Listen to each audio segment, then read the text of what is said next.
¿Saben quién es el verdadero culpable del deterioro de los servicios sociales? Pues es este señor. Es este señor, el verdadero alcalde de la ciudad de Madrid. ¿Sabe quién y usted, señor Martínez Almeida, esta señora, es su mayordomo. Miren, ¿sabe lo que va a ocurrir a partir del 29 de mayo?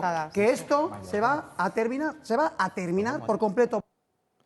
Pues nada, ya lo ven, la batasunización llevada a su máximo extremo. Aquí se marcan políticos, se marcan familiares de los políticos declarados inocentes, se marcan empresarios, pero no vamos a quedar, ¿verdad?, sin demostrar que mimetizamos con nuestros primos los de Bildu, ¿verdad?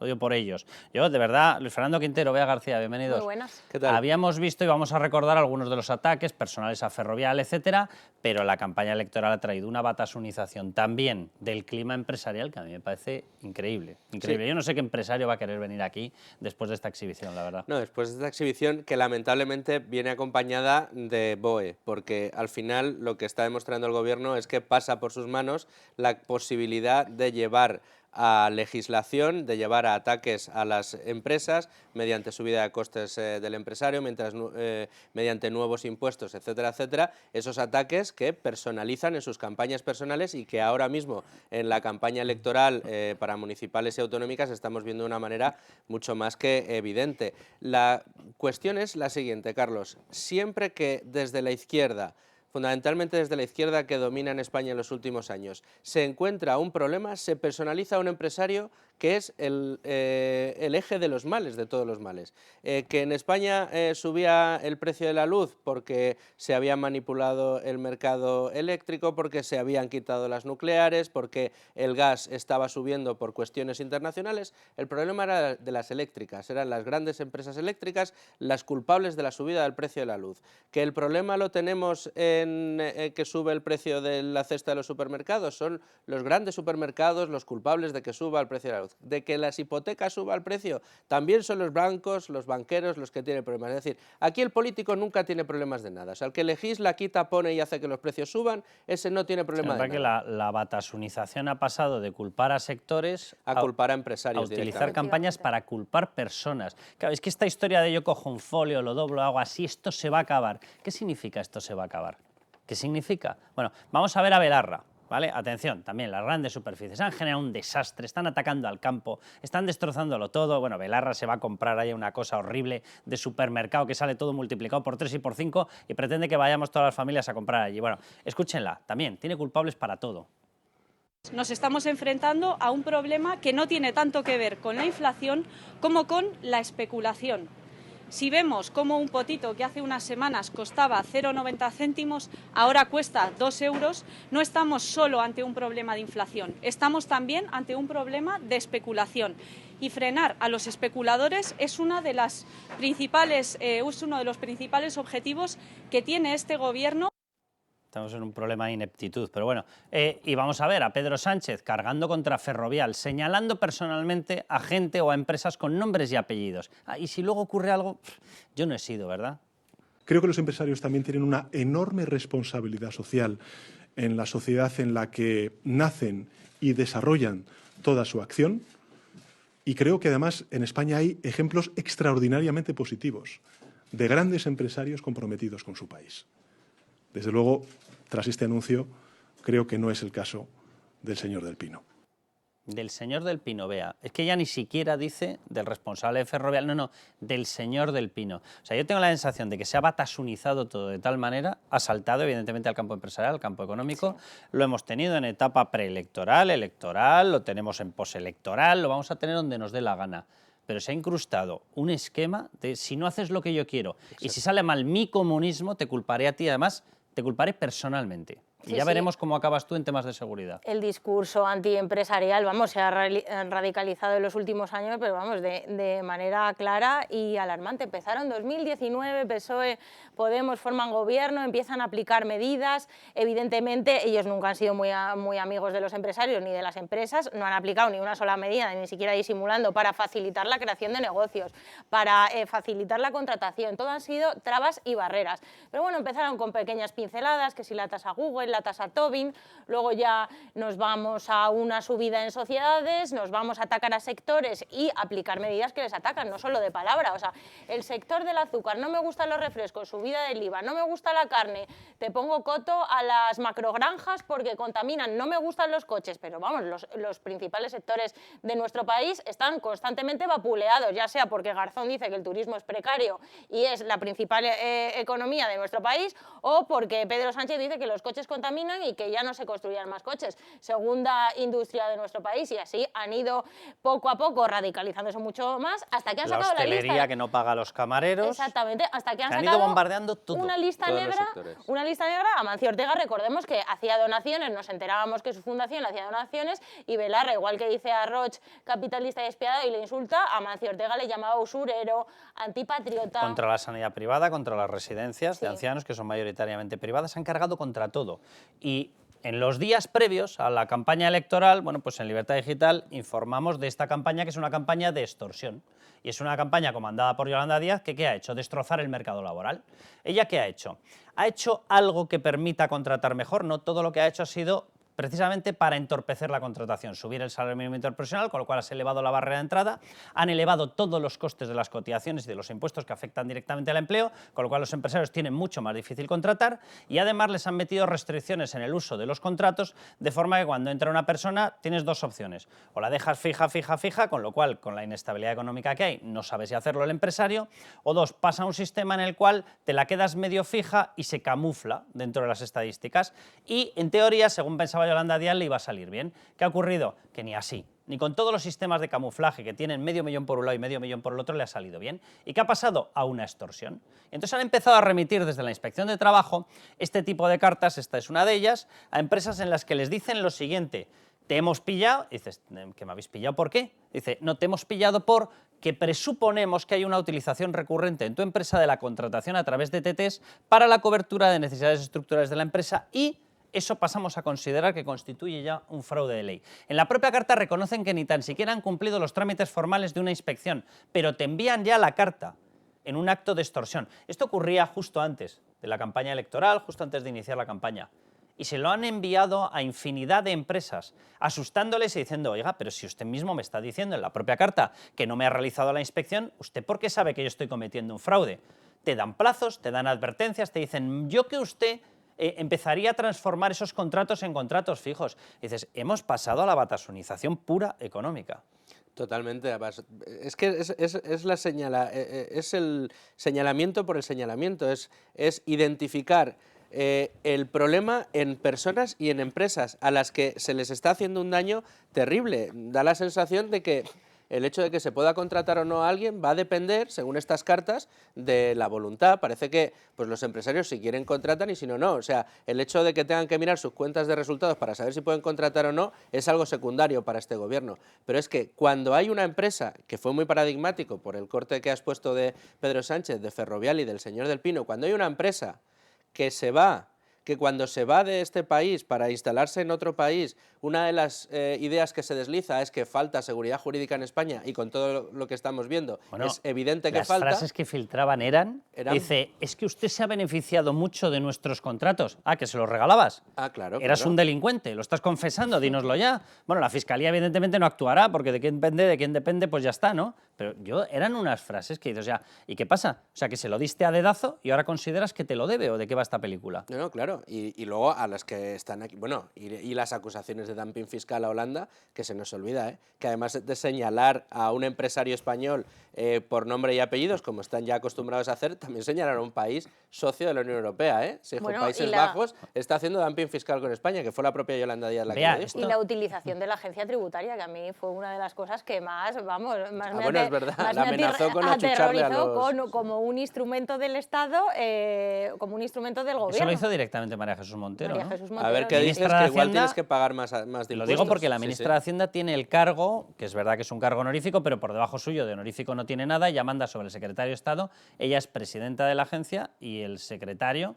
No, perdón, el secretario es el presidente de la agencia, efectivamente, y luego está el director, pero que es el cargo dependiente directamente de ella. Hombre, claro. El secretario de Estado. O sea, Sí, que- Imagínate los inspectores la cara que se les quedó cuando le dijeron, oye, es que a lo mejor te los mando como si fueran perros de presa. Bueno, A los por las- inspectores no sé la cara que se les quedaría, pero a las empresas me imagino la cara que se les quedó. O sea, que si tienes una enganchada con el gobierno, te envían a la inspección de trabajo y a la y inspección Hacienda. tributaria O sea, y si como tratas si fuesen la banda de la si porra. tratas así a las que están aquí, ¿cómo vas a tratar a las de fuera? ¿Qué empresa va a querer venir a instalarse aquí? Bueno, Si vamos a ir un las que momentín tienen no las retienes. a tomar oxígeno con Banca Mar, volvemos y os pido más valoraciones. Banca Marc, nuestra solvencia, su tranquilidad. Patrocina este espacio. Bueno, pues vamos ya a hablar con nuestros amigos de Banca Marc. Cada semana vienen, nos aconsejan qué hacer con el dinero para sacarle rentabilidad. Bueno, hoy el banco más solvente de España nos habla de ciberseguridad, de qué tenemos que hacer, cómo tenemos que actuar, cómo comportarnos en el momento en el que tengamos una sospecha de que nos están intentando estafar por Internet. Bueno, Teresa Capella es la directora de la Unidad de Tecnología de la Información de Banca Marc. Todos tenemos la sensación, por no decir la certeza, lo hemos visto en alguna ocasión, de que en los últimos años están aumentando las estafas por Internet, nos llegan al móvil, etcétera. Bueno, cuéntanos, ¿es así? ¿De veras se está incrementando? ¿Qué tenemos que hacer? ¿Qué cifras tenemos? Hola, Carlos. Pues lamentablemente es así. En estos últimos años todos hemos cambiado nuestras costumbres y cada vez realizamos más operativa bancaria a través de lo que llamamos canales digitales, banca online o las apps del móvil que nos permiten acceder a nuestros bancos. Los ciberdelincuentes lo saben y han adaptado sus sistemas de fraude a estos nuevos canales digitales. Por dar algún dato, desde el año 2015 este tipo de fraudes se ha triplicado. Y el año pasado, de todas las brechas de seguridad que gestionamos las entidades financieras españolas, el 93% estaban relacionadas con este tipo de engaño. Teresa, pues danos más datos. ¿Cómo actúan estos ciberdelincuentes? ¿Qué suelen hacer? ¿Cómo nos podemos fijar para detectar que están intentándonos colar un tipo de fraude? Pues lo normal es que envíen SMS de manera masiva a un montón de números de teléfono, con algo que alerta a la persona que lo recibe, algo malo que le está pasando. Estos SMS contienen un enlace. Cuando clicas en el enlace, en el caso de que sea un fraude financiero, te lleva a unas pantallas que simulan las de la banca online de ese banco y donde se piden más datos. Generalmente se pide el usuario y la password de entrada al canal digital y también un teléfono de contacto. Cuando el ciberdelincuente recibe el usuario y la password de la víctima, entra a la banca online como si fuera la víctima. Accede a sus cuentas corrientes, realiza una transferencia. Como para finalizar esa transferencia necesita más datos de autorización de esa operativa, le llama por teléfono simulando que es la banca telefónica del banco. La víctima, como está siendo engañada, da esa serie de datos y el ciberdelincuente acaba de realizar la transferencia. Y ha conseguido mover dinero de la cuenta corriente de la víctima a su cuenta corriente. Y lo último que te pido ya, danos unos consejos, una especie de guía práctica de cómo detectar y prevenir el fraude y qué medidas podemos adoptar si tenemos esa sospecha de que estamos en medio de un fraude, de un ciberfraude. Pues lo más importante es que cuando recibamos este tipo de SMS ya tengan que ver con nuestro banco o con cualquier otro segmento, no clicar nunca en el enlace azul. O si clicamos, tener la seguridad de que el SMS que hemos recibido es verdadero. Nunca, nunca facilitar las claves secretas de acceso a nuestras bancas online, ni nunca dar datos que permitan autorizar operativa por teléfono ni a través de estas pantallas. Si recibimos una llamada que no esperamos, por supuesto, no hacerle caso y antes de realizar ninguna acción, pararnos a pensar y comprobar que la persona o la empresa que está detrás solicitándonos esta acción realmente es la auténtica. Por último, dejarme que enfatice que Banca Marc nunca solicita a sus clientes ni usuario ni contraseña ni cualquier dato bancario personal. Si creemos que hemos sido víctimas de un fraude, lo primero es llamar a nuestro banco. Lo siguiente es entrar a nuestra banca online y cambiar la password. Una vez que estamos dentro, además bloquear las tarjetas de crédito. Acceder a nuestra cuenta corriente por si hemos tenido movimientos que nosotros no los hemos ocasionado y si tenemos también la operativa de Bizum, hacer lo mismo. Entrar a Bizum a ver si hemos tenido movimientos de dinero no realizados por nosotros. Por último, Carlos, déjame que enfatice que Banca Mar de manera continua está invirtiendo en soluciones de seguridad orientadas a prevenir este tipo de fraudes de nuestros clientes y que esto es otro pilar más de nuestra solvencia, que como sabéis es la más alta de todas las entidades financieras españolas. Bueno, pues muchísimas gracias, Teresa, muchísimas gracias, Banca Mar, y volvemos a la campaña electoral económica con Luis Fer y con Bea. Banca Marc, nuestra solvencia, su tranquilidad. Ha patrocinado este espacio. Bueno, pues Yolanda Díaz, que se anima, atención al mensaje a los empresarios. Luis Fer y Bea, atención. Las empresas no tienen trabajadores aquí. Yo le voy a dar la respuesta, señoría, es muy sencilla. El salario y las condiciones de trabajo. Si algunos empresarios de nuestro país tienen dificultades para encontrar trabajadores y trabajadoras, le doy una pista, páguenles más. Claro, es el modelo que han seguido ella, Irene Montero y demás, para llenar de enchufados los ministerios. Páguenles más y vienen aquí todos corriendo, claro. ¿Me dejáis aquí darle la razón a Yolanda Díaz por primera vez en la historia de mi vida? Aquí tiene razón, hay que pagarles más. Si la oferta y la demanda en el mercado laboral pudiese actuar libremente, el empresario que no encuentra un trabajador debería pagarle más. Pero es que gracias a medidas como la suya, las de su gobierno, como la subida del SMI, subida de cotizaciones sociales, trámites burocráticos a cascoporro como el registro horario y que quitan muchísimo tiempo y dinero a las empresas, penalizaciones del despido, por todo eso no pueden los empresarios pagar más a sus empleados. De hecho, les pagan más, lo que pasa es que el 50% de lo que pagan de media se lo queda Hacienda. Primero claro, si pagan más, el problema es que no llega. Lo que le paga se lo queda Hacienda. Hay un grupo de asaltadores de caminos por medio y se lo llevan. No, se la llevan de manera directa, es que es impresionante, de manera directa, gracias a la subida que han hecho espectacular de cotizaciones sociales, ya un salario de unos 1.500 euros, ya al Estado la empresa le paga la mitad de todo lo que genera ese trabajador. Pero es que, además de todo, resulta que ese coste para la empresa es todavía mayor por la cantidad de derechos que adquiere y que adquiere a lo largo del tiempo, como las vacaciones, como el coste del material que tiene que emplear ese trabajador. Eso hace que se incremente todavía más el coste. Estamos hablando de que de media un trabajador que cobra unos 1.500 euros está casi en 50 y tantos mil euros lo que tiene que pagar el empleador por contratar a esa persona. Eso en España es una auténtica barbaridad. Lo que han ido haciendo año tras año, década tras década, es incrementar la carga fiscal directa, indirecta, por aquí y por allá de los empleados. Bea, os hago una última pregunta para ir terminando ya. Bea y Luis Fer, Bea, empieza tú. El destrozo del clima, la batasunización del trato a las empresas, la utilización de equipos inspectores como si fuesen cuestiones boomerangs teledirigidos. Ahora te arreo con la inspección. Ahora ¿esto se puede recuperar fácilmente o nos estamos cargando de una forma definitiva la seguridad jurídica y las empresas van a salir de aquí? Pues se puede recuperar cambiando radicalmente de postura, haciendo justamente lo contrario de lo que está haciendo este gobierno, dando más flexibilidad al mercado laboral, más ventajas a los empresarios, no dándoles con el látigo, sino dejarles actuar, que las empresas y los trabajadores se pongan de acuerdo. Es que no saben, como no han tenido una empresa en su vida y no han gestionado una empresa en su vida, no saben que tú como empresario lo que quieres es tener a los mejores trabajadores a tu cargo, pagarles lo mejor posible, que estén muy contentos, que sean muy productivos y que no se vayan nunca de tu empresa. Pero es que todavía no se han enterado. Luis Fer, no han tenido ninguna empresa, yo creo que ni al 90% de ellos ni los han contratado en ninguna empresa. Eso, ahí tienes toda la razón, y no lo conocen. Pero decías tú, ¿se puede revertir la situación o no? Vamos a dar dos ejemplos. Uno, Irlanda, quizá el más bestia de todos, que en los últimos 15 años ha dado la vuelta completamente al calcetín, era un país como España y ahora es la locomotora de Europa, solo cambiando la facilidad que ha dado a las empresas para instalarse en su país.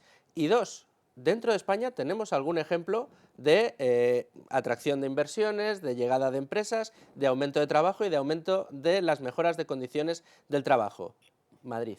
¿Por qué? Porque reduce impuestos, porque da facilidades, quita burocracia y le dice a las empresas: sois mis amigas, no mis enemigas.